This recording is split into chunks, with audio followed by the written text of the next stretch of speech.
How's it going, everybody? Well, I'm going to show you a project here that I've been working on for the past maybe 2.5, 3 years that I've gotten. It's 78 Pontiac Trans Am, and I've been tinkering with this thing off and on, but mostly off. Haven't had much chance to do too much. Well, I've had a chance, but I've chose not to until today.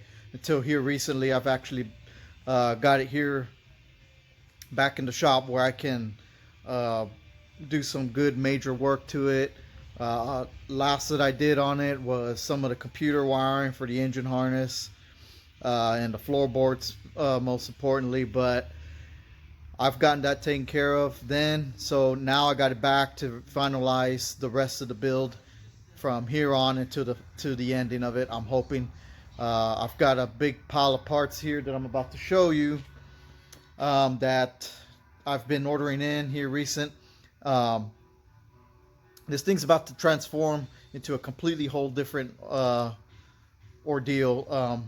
I'm super excited. That's why I'm uploading this, because I like to share some of the content and some of the builds that I've get my hands onto, and this is actually one of them. So let me flip the camera around and I'll show you and I'll share what we got. I did do the paint and body initially prior to doing any kind of big major work as far as engine stuff, suspension.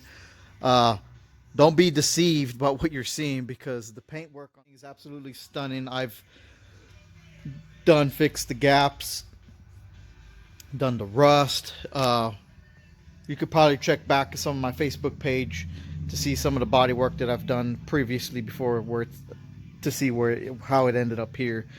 But anyways, what I'm going to do is just walk you around through it and show you what we have and what I'm about to do. So I did put a 5.3 LS base motor in here.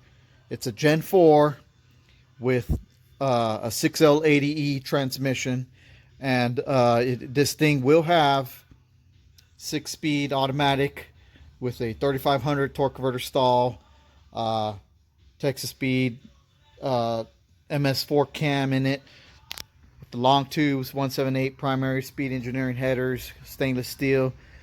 I want to show you a pile of parts here that just kind of recently been gathering in my hands, and I just want to show you real quick where I stand with this build. So I went ahead and started mocking up the shifter for it.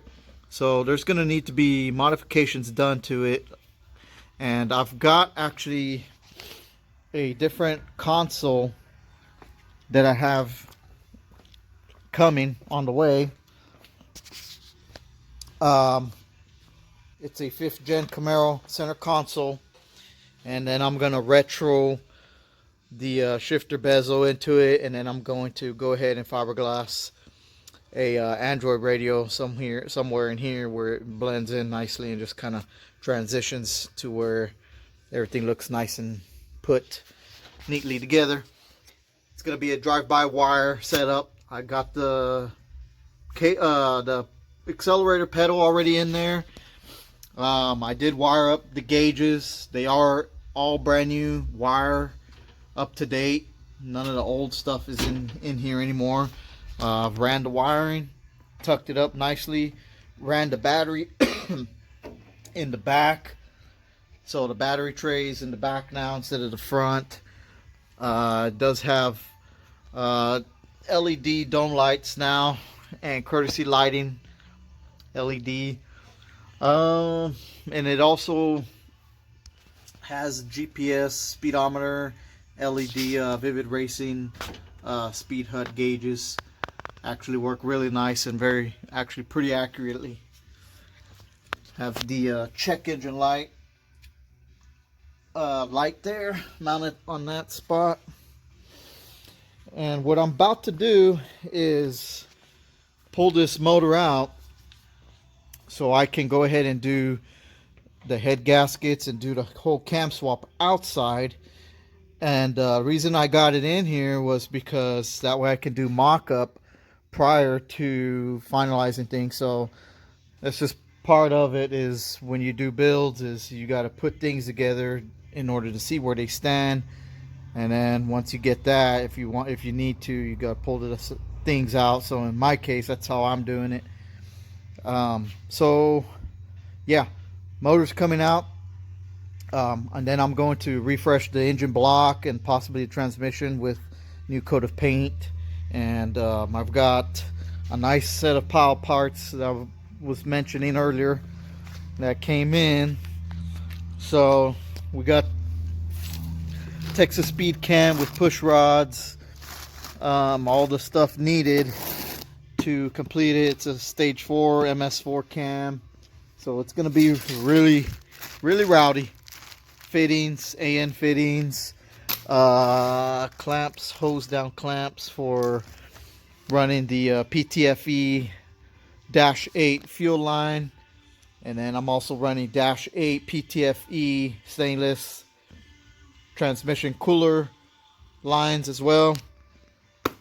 Rocker trunnions, the LS2 timing cover to eliminate the VVT and DOD stuff, lifter trays, the lifters,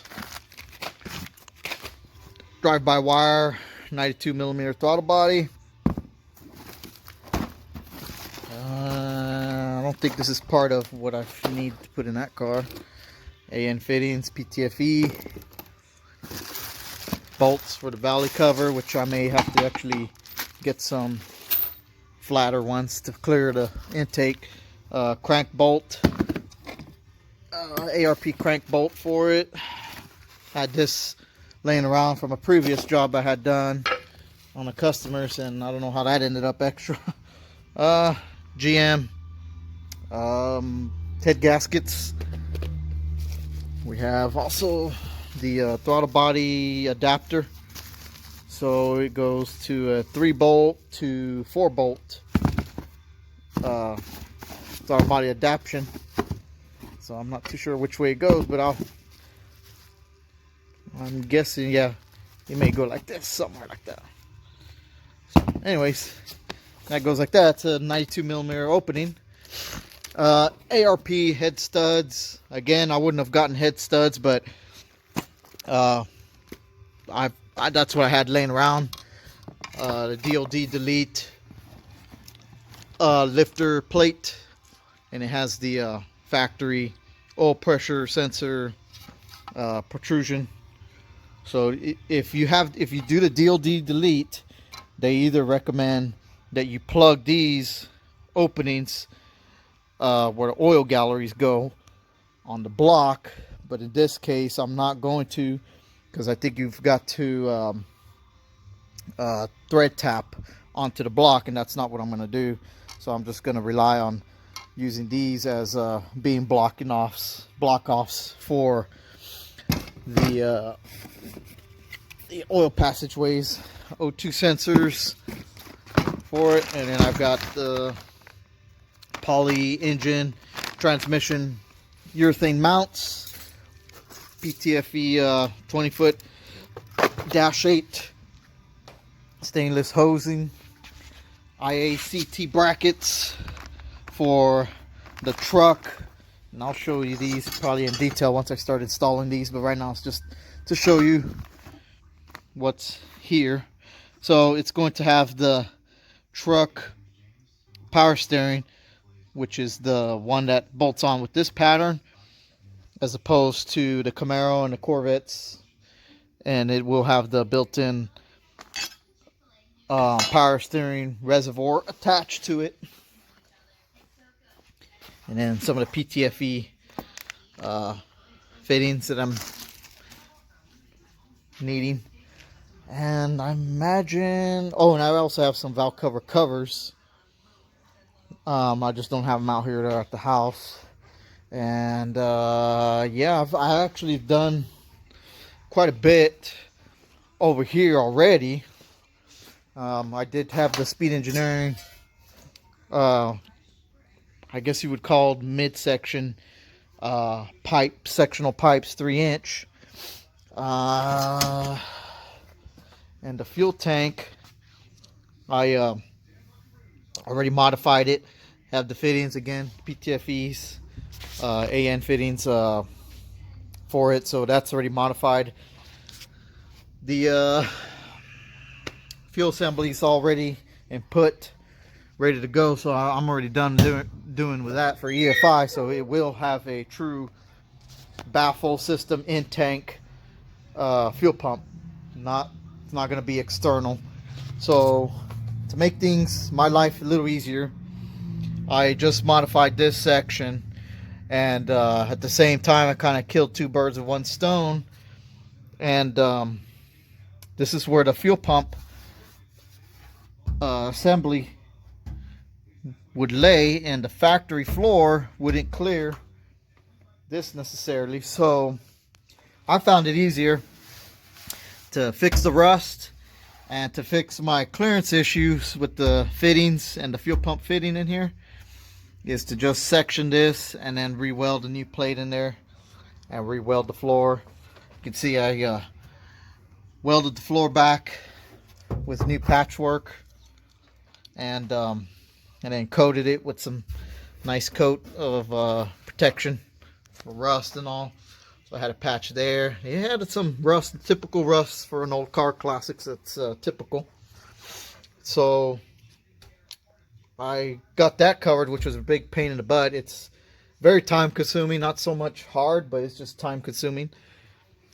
A lot of the wiring is already done, so I've got this thing cranking and rolling. This project should move along fairly quick. All the stuff that I showed you already and the parts that I've got done on it now is going to make things move at a very fast pace. Batteries in the back, in the tray. I've got the amplifier coming. Component speakers coming for it. Let me lift this thing up for you. You can see the bottom side. I haven't done nothing as far as cleaning rust and the floor pans up on the bottom side, so let me show you what I'm gonna need to do. Let me get this thing lifted up. So F-body radiator assembly along with the condenser and fans, distribution block to run to the starter coming from the battery, and then run into what else is it? Oh, it's gonna run also to the alternator. Ran nicely all to the frame rail, nice and hidden. Got all my relay center and fuses attached there, so all this is for the fans.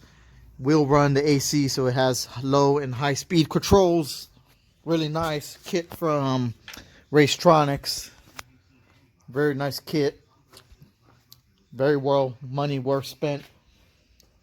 Let me get this lifted up, and I'll show you the underside. Okay, so we got it up, and I forgot to show you the nice size transmission cooler or oil cooler, whichever one, but you want to use it for. But in this case, I'm using it for the transmission. So I'm going to run the lines with a 90-degree fittings from there to there and run it across the top of the frame next to the gearbox. Oh yes, I forgot to show you. I have the nice master polyurethane kit for the front and rear suspension, the A-arms, the cab bushings, stabilizer bar bushings. Covers pretty much from point A to point B, from front to back of this car, so that should be really nice. So the bottom side is actually really nice and clean, considering that it hasn't been touched in who knows how long, many years. And I'm going to clean it up nonetheless. I still need to get a dry shaft made for it, and clean up some of these floorboards. I've already started on the back of the underside of the trunk area on the bottom. Sealed it up, welded whatever I needed to, and now I just got to coat it up, but I'll do that once I do the whole bottom side of this thing. It's gonna have new brake lines, hoses and all, so I'm gonna change the calipers front and rear. Probably use the C5 Corvette setup, brake setup on it, calipers and rotor, so that should be really nice. I'm just gonna kind of put off on that until I actually complete the rest of the car, and that'll kind of just be add-ons once I'm finished. Got the fuel filter hooked up with the return list, so it only needs one line from the front to the back of the car. And then what's nice about what I'm doing here is the fuel regulator is actually inside here, so the return comes back in here, and it's actually controlled all inside the baffle and module set up in there, so I won't have to deal with it running an extra 2 lines of fuel return and a fuel feed front to back and regular in the front. So this is just keeps things more simpler and cleaner for what it is. We're not trying to run a 500, well, we're not trying to run a 1,000 horsepower build here. This is going to be more than adequate to feed what I got going on. So whether or not it gets upgraded in the future by the new owner, it can be. So it'll be nice and easy to do it at that point. But for me, this is going to be plenty.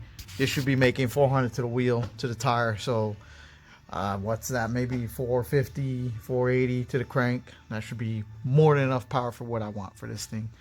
Got drag radials coming. Well, not drag radials, the next version down, NT05s, front and rear tires for it. So this thing should hook very beautifully in the street. And then I have the wheels coming, 17s. I did order the GM, or not the GM, but the 17-inch snowflakes, brand new from Summit. So they should be coming here in a few days, I'm hoping. And yeah, that's it. So let me get you off here so I can get back to work, and I'll keep you all updated on it all. Hopefully y'all tune in and keep watching and continue watching, because I've got things coming for Green Thing as well, and I have new content coming in with the newest project that should be coming in here, coming sometime February. But anyways, you guys take care and God bless y'all. And if y'all haven't already, please subscribe and like the channel and all, and share it with your friends too as well, because it does help me. I'm not trying to get YouTube known or anything like that, but I just like to share my projects, what I'm doing, and my experiences. So I'm not new to this. I've done so many builds, multiple builds. I just never documented none of it. So if you like it, cool, keep watching. I love it. I appreciate it, man. Hit the bell so you can see the new updates. I'm not very the best at keeping updated with videos, but I will do better and continue to try to do better to stay actively with you guys and update. So anyways, see you guys, and God bless. We'll see you.